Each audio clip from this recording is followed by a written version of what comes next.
Hallelujah, hallelujah, hallelujah. Hallelujah. आप लोगों में कितने लोगों को स्वर्ग राज्य में जाना है? हाथ उठाइए। स्वर्ग जाना है? हाँ, सब लोग चाहते हैं। हाथ नीचे रखिए। किसको सबसे पहले जाना है?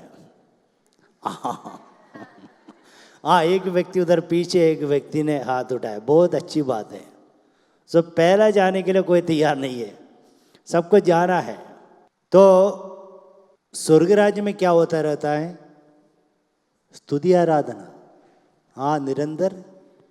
वहाँ पे सीरियल नहीं है। हाँ, सीरियल नहीं है, मोबाइल नहीं है, कुछ भी नहीं है। वहाँ पर स्तुति आराधना है। अगर आपको स्तुति आराधना में रुचि नहीं है तो स्वर्ग जाने से कुछ फायदा नहीं है। आप बोर हो जाएंगे। अभी आपको स्तुति आराधना बोर लग रहा है तो स्वर्ग में जाके करेंगे क्या? हाँ, वहाँ पर केवल यही है। इसलिए स्तुति आराधना हमेशा करते रहना। समझ में आ गया? हाँ, मेरे जवानी में कभी कभार कुछ लड़कियों से प्यार होता था। हाँ, तो दिन भर उनके बारे में सोचता रहता था, तो बहुत आनंद मिलता था। लेकिन अभी यीशु के बारे में सोचता हूँ, पिता के बारे में सोचता हूँ, पवित्र आत्मा के बारे में सोचता हूँ, तो बहुत आनंद है। खाना खाते समय, चलते समय, मतलब अंदर में बहुत आनंद है कि ईश्वर के बारे में सोचना, उनकी स्तुति आराधना करना।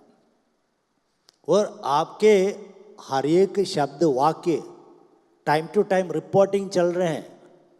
समझ में आ गया? आपके लिए एक संरक्षक स्वर्गदूत हैं। सही है? हाँ, प्रभु ईसा मसीह ने मत्ती के सुसमाचार 18:10 में कहा है, आपके लिए एक संरक्षक स्वर्गदूत हैं। वह स्वर्गदूत क्या करते रहते हैं? समय समय पर पिता ईश्वर के टेबल पे जाके रिपोर्ट प्रदान करते हैं। हाँ, रख देते हैं हम लोगों के बारे में। तो आप हमेशा स्तुति आराधना करना और पवित्र आत्मा से कृपा मांगना, प्रभु मुझे कृपा प्रदान कर दीजिए हमेशा स्तुति आराधना करने के लिए। हाँ, आज एक सिस्टर यहाँ पर कपड़ा धो रही थी और ये सिस्टर आध्यात्मिक गीत गाते हुए कपड़ा धो रही थी। Praise the Lord, hallelujah, hallelujah. तो मुझे बहुत अच्छा लगा वो सुन के। मैं भी पैदल रोजरी में कर रहा था उस समय, मैंने ये सिस्टर को गाते हुए सुना, कपड़ा धो रहे गा रहे हैं। हाँ, प्रभु के उसमें मुग्ध होकर, हाँ, इसी लय में आना है। एक बार उस लय में आ गया ना तो आपको बहुत अंदरतम से बहुत आनंद हो जाएगा। आनंद, बहुत सुंदर सा अनुभव, स्वर्गीय अनुभूति हमें मिल जाएगी। हालेलुया। प्यारे विश्वासियों, हम लोग प्रभु के वचन पर मनन कर रहे हैं और चौथा प्रभु ईसा मसीह का जो वाक्य हैं क्रूस पर से, वो इस प्रकार हैं, मेरे ईश्वर तूने मुझे क्यों त्याग दिया? सो मेरे ईश्वर तूने मुझे क्यों त्याग दिया? तो कभी कभार हम लोग सोचते हैं प्रभु ईसा मसीह ने इस प्रकार क्यों कहा?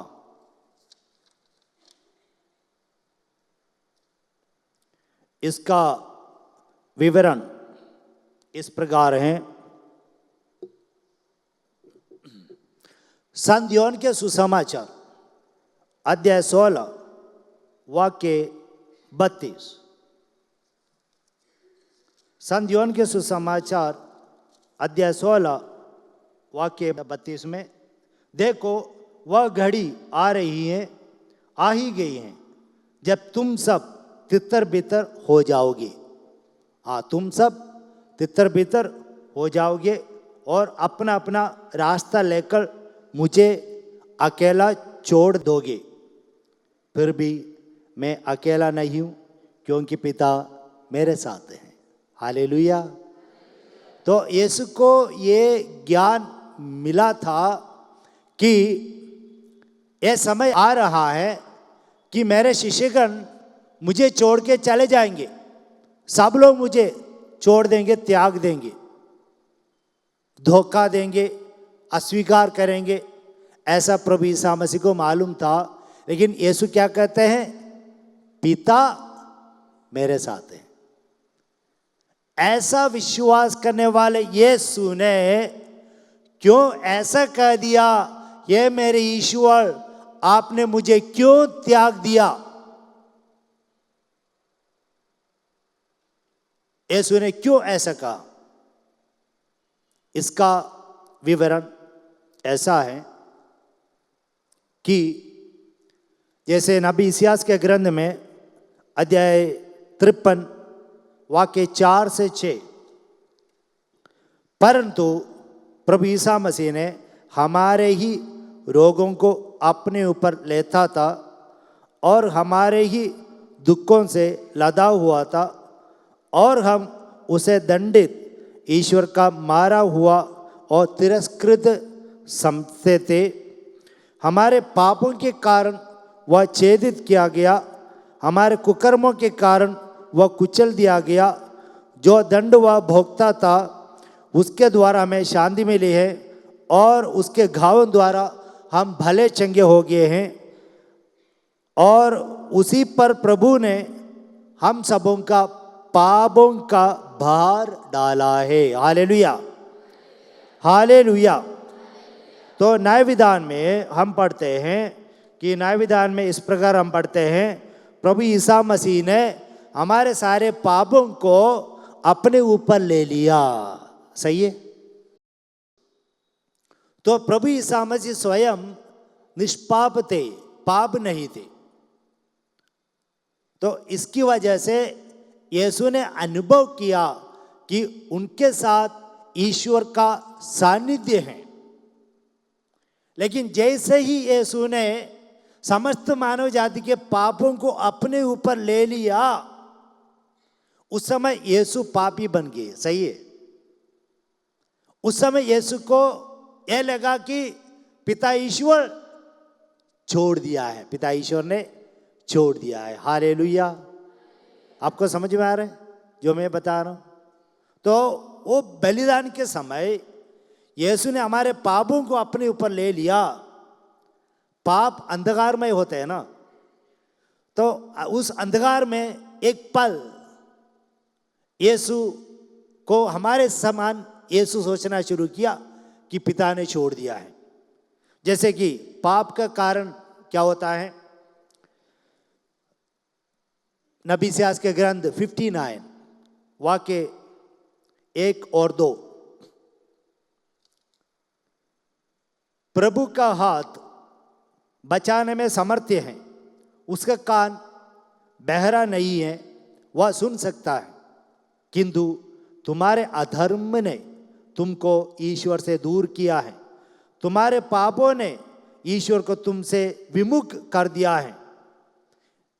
और इसी प्रकार का वचन है। देखो, जब हम पापी बन जाते हैं, ईश्वर के सानिध्य का एहसास हमें नहीं होता है। जब हम पापी बन जाते हैं, पापी लोगों को समझ में नहीं आता है कि ईश्वर का सानिध्य उनके साथ है। जैसे कि दिन के समय धूप है, लेकिन आप कमरे के अंदर हैं तो आपको धूप नहीं मिलेगी। ठीक इसी प्रकार आप पाप के अंदर हैं तो आप प्रभु का सानिध्य का अनुभव नहीं कर पाएंगे। हम एक प्रकार आध्यात्मिक रूप में अंधे हो जाएंगे।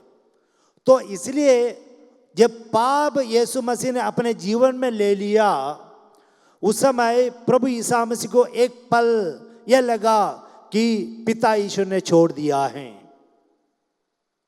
तो इसका विवरण यह है। Hallelujah, hallelujah. तो हम बाइबल में देखा जाए, बाइबल में पूरा बहुत सारे वचन है कि बाइबल में हमें ऐसे ईश्वर को बाइबल सिखाती हैं जो ईश्वर हमेशा हर पल हमारे साथ हैं। Hallelujah, praise the Lord. ईश्वर हमेशा हमारे साथ है। जैसे मैं पिछले हफ्ते में मदर तेरेसा के कॉन्वेंट में गया 10 दिन के प्रार्थना आयोजन के लिए। वहाँ पर मेरे कमरे में टेबल पे एक कोटेशन यीशु का पिक्चर है, कोटेशन लिखा था। उसमें लिखा है, Jesus you are closer than my own breath. हे प्रभु, मेरी धड़कन जो है उससे भी और करीब हैं आप, मेरे साथ, मेरे पास हैं, मेरे हाथ पैर से भी और भी करीब हैं आप। ईश्वर का सानिध्य ऐसा है, हमेशा हमारे साथ है ईश्वर का सानिध्य।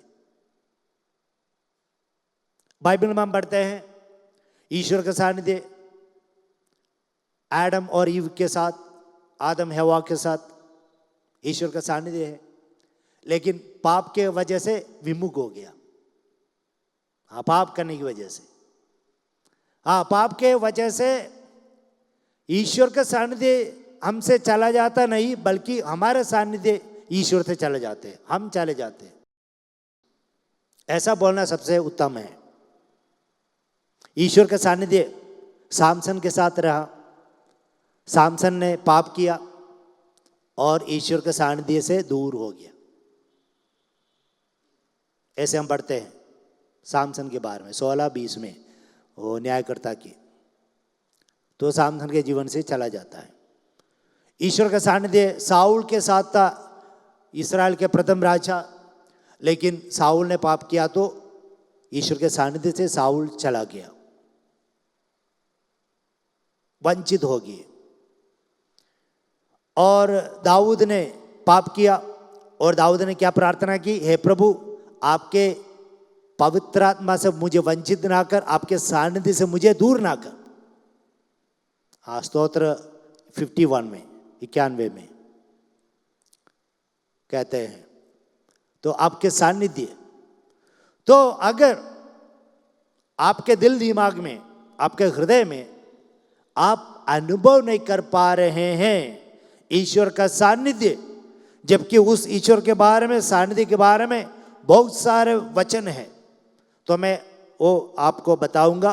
तो इसका मतलब यह है, आप और मैं किसी न किसी प्रकार पापी हैं। छोटा या बड़ा पाप हमारे अंदर है। अगर आप अनुभव नहीं कर पा रहे, एक बार अनुभव किया ना ईश्वर का सानिध्य, आप आध्यात्मिक मजे में रहेंगे। हाँ, ऐसे अनदर वर्ल्ड, एक स्वर्गीय दुनिया में रहेंगे आप, उसमें मुग्ध रहेंगे, लीन रहेंगे। तो जैसे कि हम देखते हैं ईश्वर का सानिध्य अब्राहम के साथ रहा। हम पढ़ते हैं अब्राहम के साथ रहा और ईश्वर ने अब्राहम को चुना। अबीमेलेक अब्राहम से कहते हैं बाइबल में अध्याय 21 वाक्य 22 में, अबीमेलेक कहते हैं ईश्वर आपके साथ हैं। अब्राहम से कहते हैं ईश्वर आपके साथ हैं। और अब्राहम के पुत्र इसहाक से ईश्वर कहते हैं कि 26 उत्पत्ति के 26-24 में कि जिस प्रकार मैंने तुम्हारे पिताजी के साथ रहा, इब्राहिम के साथ रहा, उसी प्रकार मैं तुम्हारे साथ हूं, ऐसा इसहाक से कहा। और हम लोग आगे देखते हैं इसहाक के बाद कौन आता है, याकूब आते हैं। याकूब से ईश्वर कहते हैं उत्पत्ति ग्रंथ अध्याय 31 वाक्य 3 में, तुम वापस अपने घर चले जाओ, मैं तुम्हारे साथ रहूंगा। इसी प्रकार ईश्वर का सानिध्य हम देखते हैं। और याकूब के बाद कौन आता है, जोसेफ के बारे में हम पढ़ते हैं उत्पत्ति ग्रंथ अध्याय 39 2 और 3 2 और 3, वहां पर वचन कहते हैं यूसुफ उनके सभी कार्यों में सफल रहे क्योंकि ईश्वर उनके साथ थे। Hallelujah, hallelujah. देखो, सफल रहे क्योंकि ईश्वर उनके साथ है। इसी प्रकार हम सुनते हैं। मूसा के बारे में हम देखते हैं, उसके बाद आते हैं मूसा। मूसा के बारे में निर्गमन ग्रंथ अध्याय 3:12 में मूसा से कहते हैं तुम वापस जाओ। कहाँ जाना है? जहाँ से भाग के आगे डर के मारे आगे तुम वापस जाओ। तो वहाँ जाकर उनको निकाल के लेके आओ, इस्राएली जनता को। तो मूसा कहते हैं मैं कैसे जाऊं, मैं कौन हूं ये सब करने के लिए? तो मूसा से कहा मैं तुम्हारे साथ हूं। और मूसा उस शक्ति में आगे बढ़ते हैं। मूसा को AK-47 वगैरह नहीं दिया गया, हाँ, लोगों को मार डालने के लिए, या बहुत बड़ी सेना को नहीं दिया गया, बल्कि मूसा को ईश्वर का सानिध्य मिला है। ईश्वर ने कहा मैं तुम्हारे साथ हूं, तुम जाओ। उस शक्ति में, सामर्थ्य में। मूसा के बाद कौन आया? जोशुआ। जोशुआ से कहते हैं, जोशुआ के ग्रंथ अध्याय 1 वाक्य 5 और 9 में, जिस प्रकार मैं मूसा के साथ रहा उसी प्रकार मैं तुम्हारे साथ रहूंगा। Hallelujah, hallelujah, praise the Lord, hallelujah. और इसी प्रकार जोशुआ के बाद कौन आते हैं? न्यायकर्ता। न्यायकर्ताओं के बारे में हम सुनते हैं अध्याय 2 वाक्य 18 में। वहाँ पर कहते हैं सभी न्यायकर्ताओं के साथ ईश्वर के सानिध्य रहा है। प्रेज द लॉर्ड, हालेलुया, है ना। ईश्वर का सानिध्य साथ रहने से एक अलग फीलिंग होता है, एक शक्ति मिलती है। मैं एक सिंपल उदाहरण में देता हूं। बचपन में मेरे घर में बिजली नहीं थी, तो टैप वाप वगैरह नहीं है पानी का, तो बाहर बर्तन में पानी रखता था। मैं केरल से हूँ, तो जहाँ पर हम बर्तन मांजने के लिए पानी रखते हैं बड़े बर्तन में, थोड़ा यहाँ से वहाँ तक दरवाजे तक उतना दूरी में रखते हैं, और वहाँ पर केला लगाते हैं। केले का पौधा जो है ना, पानी ज़्यादा मिलने से केला बहुत बढ़िया आता है। तो रात को मुझे वहाँ तक जाने के लिए डर होता था, हाँ, जैसे कि कोई खड़े हो उधर, हाँ, तो मेरे को बहुत डर होता था। तो मैं तुरंत, लेकिन हाथ से खाना खाता हूँ ना, तो हाथ धोना पड़ता है, तो मैं तुरंत जल्दी दौड़ कर जाके ऐसा डुबा के ऐसे करके जल्दी वापस आता था, हाँ, डर के मारे। कभी कभार माँ उधर बैठकर जब बर्तन मांजती हैं, तो मैं आराम से जाकर हाथ वगैरह अच्छी तरह साबुन लगाकर धो के, हाँ, ऐसे वापस आता था। Praise the Lord. देखो फर्क, देखो वहाँ माँ या पिताजी बैठने से, खड़े होने से फर्क आ जाता है। इसी प्रकार जीवन में चाहे जो भी आर्थिक संकट हमारे जीवन में आ जाए, बीमारियां कुछ भी आ जाए, जो व्यक्ति इस पर विश्वास करते हैं कि मेरे ईश्वर मेरे साथ हैं, मेरा प्रभु ऐसा प्रभु है जो मेरे साथ हैं, वह व्यक्ति हिलेगा नहीं। दुख दर्द में, परेशानियों में, कैंसर में, घातक बीमारियों में हिलेगा नहीं। प्रभु मेरे साथ है। उनको यह भरोसा है प्रभु ने मुझे बर्बाद करने के लिए बनाया नहीं। कोई बर्बाद करने के लिए बनाया है प्रभु ने? बिल्कुल नहीं। प्रभु ने मुझे मुक्ति पाने के लिए, उज्जवल भविष्य के लिए सृष्टि किया है, रचा है। यह विश्वास हमारे अंदर होना चाहिए।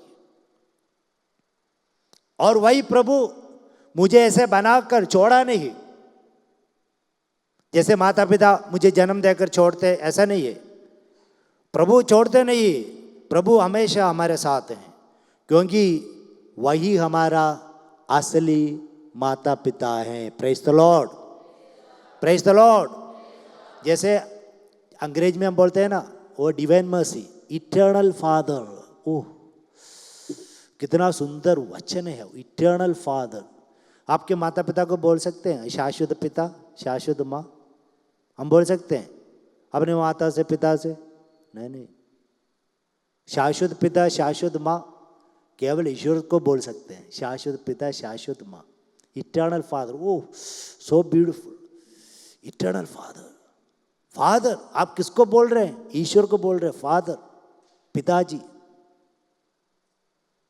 ऐसे है, वह पिताजी हमारे साथ हैं। तो हम लोगों को उस ईश्वर को ज्यादा प्यार करना है। इसलिए यीशु ने कहा है ना, सन्मति के सुसमाचार अध्याय वाक्य 38 में, कि जो माता पिता को मुझसे ज्यादा प्यार करते हैं वह मेरे योग्य नहीं है। तो हम लोग को ईश्वर को सबसे ज्यादा प्यार करना है। वह ईश्वर हमारे शाश्वत पिता हैं, शाश्वत माँ है, वही असली माता पिता हैं। तो उनको अनुभव करना जीवन में, उनके सानिध्य का अनुभव करना जीवन में, ऐसे जीवन बिताने वाले हिलेगा नहीं, डुलेगा नहीं, बहुत दृढ़ रहेंगे। प्रभु हमेशा साथ हैं। एक मैं कहता हूं, मेरा अनुभव है। मेरी माँ, मैंने कहा मेरी माँ 42 दिन 42 डेज आईसीयू में रही। तो डॉक्टर ने आके कहा कि अभी कुछ दवाई नहीं है, उनको लंग्स रिलेटेड प्रॉब्लम थी, तो समस्या, तो इसलिए अभी कुछ इलाज नहीं है। एक ऐसा फंगस उनके अंदर है लंग्स में जिनका कोई एंटीबायोटिक्स नहीं है। तो उनको जो जो जो आखिरी जो संस्कार हैं वो दिया गया। और मेरी बहन और मैं उनके पास गए और हम दोनों रोना शुरू किए, हम दोनों रोना शुरू किए। तो मेरी माँ तुरंत लेटकर तुरंत बहुत कॉन्फिडेंटली कहते हैं, तुम लोग क्यों रोते हो? ईश्वर हमारे साथ है ना, यीशु मेरे साथ हैं, तुम क्यों रोते हो? मुझे ऐसा शौक लगा ऐ सुनकर। जो बीमार हैं उनको जो आखिरी संस्कार दे चुके हैं, उनको मालूम है मेरा समय आ चुका है, वो दृढ़ है, लेकिन हम डूब गए। देखो, एक फादर सिस्टर होने के नाते हमारे विश्वास कमजोर हो गए। तो मेरी माँ कहती हैं, तुम लोग क्यों रोते हो? अरे यीशु है ना हमारे साथ। इस अवस्था में प्यारे विश्वासियों हम लोगों को आना है कि जीवन के हर समय, हर अवस्था में ईश्वर का सानिध्य। और आगे हम देखते हैं स्तोत्र ग्रंथ में, हम देखते हैं 34:18, वहां पर हम देखते हैं जिनका दिल टूटा है उनके पास है, करीब है ईश्वर। The Lord is close to the broken hearted, those who are crushed in spirit. दुखी हैं, अगर आप दुखी हैं, दर्द में हैं, बेचैन है, तो याद रखना कौन आपके साथ है? ईश्वर आपके साथ हैं। माता पिता सब लोग हमेशा साथ में रह नहीं पाएंगे, लेकिन ईश्वर हमेशा हमारे साथ हैं, ये हम लोगों से कहते हैं। स्तोत्र ग्रंथ 139 139, वहां पर ईश्वर के बारे में कहते हैं, ईश्वर के सानिध्य के बारे में। प्रभु आपके सानिध्य से मैं कहां जा पाऊंगा, हे ईश्वर। और निर्गमन ग्रंथ में इस्राएली जनता ने ईश्वर का सानिध्य का अनुभव किया। निर्गमन ग्रंथ में अध्याय 13 वाक्य 21 में, वहां पर हम पढ़ते हैं, दिन में बादल के समान और रात को अग्नि स्तंभ के समान ईश्वर का सानिध्य उनके साथ रहा। Praise the Lord, praise the Lord.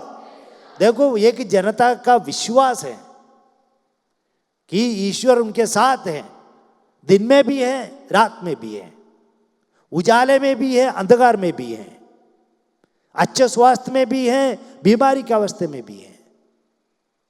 आर्थिक संकट में भी है, धन संपत्ति में भी है, ईश्वर का सानिध्य है। इसी प्रकार का अनुभव हम लोगों को करना है। ईश्वर हमारे साथ है और बताने के लिए बहुत है ईश्वर के सानिध्य के बारे में।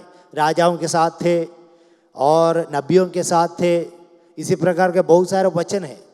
और पुराने विधान में अगर ईश्वर आध्यात्मिक रूप में हमारे साथ थे, नए विधान में ईश्वर इंसान बनकर हमारे साथ है। Hallelujah, hallelujah. नए विधान के लोग हैं हम लोग। नए विधान के लोगों में ईश्वर इंसान बनकर हमारे बीच में है। इम्मानुएल, इम्मानुएल का अर्थ क्या है? हाँ, praise the Lord, praise the Lord. तो उतने समय तक लोगों ने विश्वास किया वह ईश्वर हमारे बीच में आ गए। इम्मानुएल, हमें छोड़ता नहीं। वह ईश्वर ने क्या कहा? ईश्वर ने कहा, प्रभु यीशु कहते हैं संत योहन के सुसमाचार अध्याय 14-18 में, मैं तुम्हें अनाथ नहीं छोड़ूंगा। अनाथ, तो प्रभु यीशु मसीह के लिए अनाथ कौन है? हाँ, जिनके साथ ईश्वर का सानिध्य नहीं है। हम लोग के लिए अनाथ कौन है? हाँ, जिनके माता पिता नहीं है। अनाथ का मतलब क्या है? अनाथ, नाथ नहीं है। देखो, नाथ कौन है? ईश्वर है ना। तो माता पिता ईश्वर का सानिध्य लेने के कारण माता पिता नाथ है, और इसलिए माता पिता नहीं है तो अनाथ है।